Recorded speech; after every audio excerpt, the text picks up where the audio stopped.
Piliin nyo yung taong hindi lang basta mahal ka. Piliin mo yung taong kahit sa sobrang dami mo ng maling nagawa, sa dami na ng sakit na naibigay mo sa kanya, pinapatawad at inuunawa ka pa din niya. Yung pinapahalagahan ka, iniingatan ka, yung sasamahan ka sa lahat ng bagay, sa lungkot, sa saya, yung umaalalay sa'yo at nagtatama sa mga maling desisyon mo na nagagawa. Yung hindi nagsasawa na paulit-ulit kang pinipili, paulit-ulit kang inuunawa, paulit-ulit na kaya kang tanggapin. At sa kabila ng lahat ng nagawa mong mali, hindi nagbabago ang pagmamahal niya sa'yo, hindi nagbabago ang pagtingin niya sa'yo. Gaya ng una kanyang tingnan sa simula, at hindi nawawala ang respeto niya sa'yo.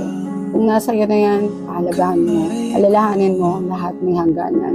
At napakahirap na humanap ng ganyan.